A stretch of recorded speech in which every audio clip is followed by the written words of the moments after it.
क्या मरने के बाद आत्मा का दूसरा जन्म होता है? क्या मरने के बाद भी आत्मा का सफर बाकी होता है? क्या आत्मा कभी मरती है? आज कुछ इसी सवालों के जवाब हम ढूंढने निकले हैं द रियल टॉक के साथ। और जैसा कि आप जानते हैं, रियल टॉक पे हमेशा वही बातें की जाती हैं जो पूरी सच हो, या फिर जिसके अंदर भी अगर हमें डाउट होता है तो हम भाई आपको यहीं पे बता देते हैं कि हम इसके बारे में कुछ भी पुष्टि नहीं करते हैं। तो इस तरह के काफ़ी सवाल मेरे दोस्तों के दिलो दिमाग में रहते हैं कि मरने के बाद सब कुछ यहीं पे खत्म हो जाता है या उसके बाद भी कुछ चीज़ें बाकी हैं।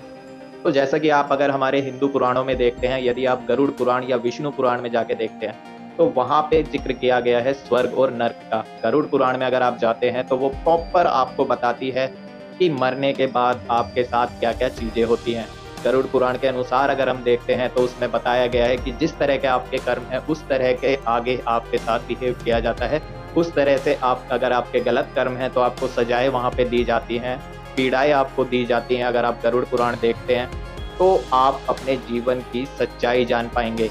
इसी तरह अगर हम ईसाई धर्म की बात करते हैं तो वहाँ पे भी हेल और हेवन की बात की गई है। वहाँ पे भी कुछ ना कुछ चीज़ें हमारे गरुड़ पुराण जैसी ही मिलती हैं कि वहाँ पे भी कर्मों के अनुसार अलग-अलग सज़ाएँ सुनाई गई हैं, अलग-अलग इनाम बताए गए हैं। इसी तरह अगर आप मुस्लिम्स में जाते हैं, वहाँ पे भी आपको जन्नत के बारे में पढ़ने को मिलेगा। तो आज इन्हीं सब टॉपिक्स पे हम बात करने आए हैं इस वीडियो में, और जितना हो सका है हमसे हम रिसर्च करके यहाँ पे आए हैं और आपको सारी चीज़ें शेयर करने वाले हैं। तो आखिर होता क्या है मरने के बाद? क्या मरने के बाद सारी चीज़ें यहीं पे ख़त्म हो जाती है? तो इसके बारे में जो मैंने देखा, अपने ग्रंथों में पढ़ा और जितना मेरे को मिल सका उतना मैं इकट्ठा करके यहाँ पे आया हूँ आप लोगों के सामने। तो गरुड़ पुराण में प्रॉपर लिखा गया है कि अगर आप किसी के साथ धोखाधड़ी करते हैं, किसी का बुरा करते हैं, तो मौत के बाद जो आपके 12 दिन की आपकी पूरी वो रहती है यात्रा, उस यात्रा में आपको सारी चीज़ें दिखाई जाती है कि आपने क्या-क्या कर्म करे हैं, किसके साथ अच्छा किया है, किसके साथ बुरा किया है। 12 दिन के आपके कर्मों के बाद ही आपको यमराज के सामने ले जाया जाता है।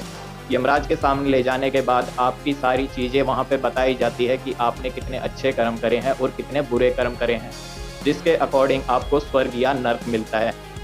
अब कहीं न कहीं आज का जो साइंस का ज़माना है, साइंस में जो लोग भाई रुचि रखते हैं वो इस चीज़ को एक तरह से मिथ मानेंगे। लेकिन कहीं न कहीं साइंस भी मानता है कि हाँ, आत्मा एक एनर्जी है और वो कभी भी नहीं मरती है।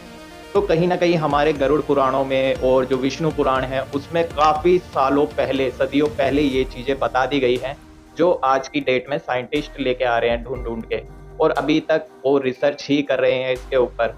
अभी कुछ टाइम पहले ही मैंने कहीं पे देखा भी था कि भाई पता नहीं कौन-सी कंट्री थी, वहाँ पे इस चीज़ के बारे में रिसर्च हो रही थी।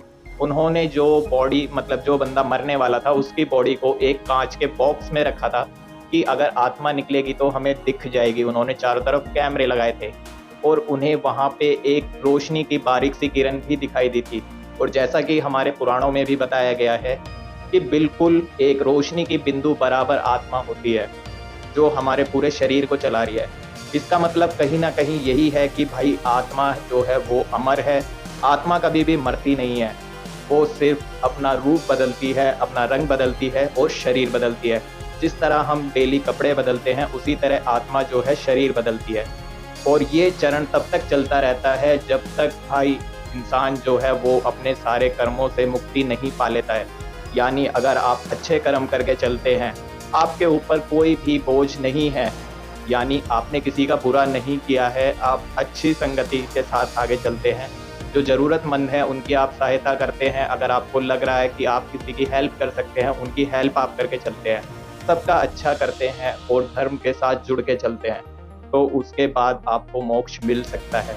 लेकिन अगर आप किसी का बुरा करके चलते हैं, किसी के साथ धोखाधड़ी करते हैं, तो ये साइकिल यूँ ही चलती रहेगी, शरीर बदलते रहेंगे, लेकिन जो आत्मा है वो हमेशा जीवित रहेगी।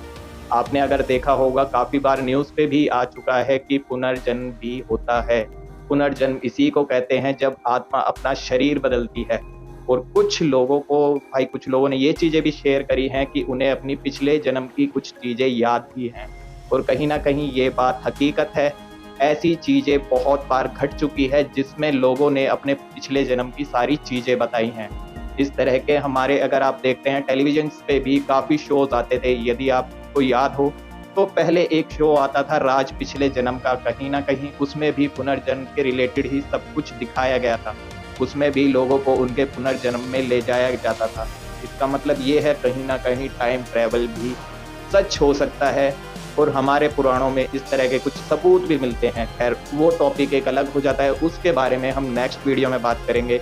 लेकिन इस वीडियो में जो आपको लास्ट जो मैं बताना चाहूँगा वो यही है कि भाई जो आत्मा है वो अमर है, वो कभी भी मरती नहीं है। इसका लास्ट यही निकला है, जितनी भी मैंने अपने पुराणों में ढूंढा या कहीं से भी ढूंढा वहाँ पे यही मिला कि जो आत्मा है वो कभी नहीं मरती है, वो सिर्फ शरीर चेंज करती है और ऐसे ही सफ़र हमारा चलता रहता है। तो आज की वीडियो में बस इतना ही। नेक्स्ट वीडियो में एक बार फिर दोबारा मिलूंगा एक और नए शानदार टॉपिक के साथ। तब तक के लिए बाय। जय श्री श्याम।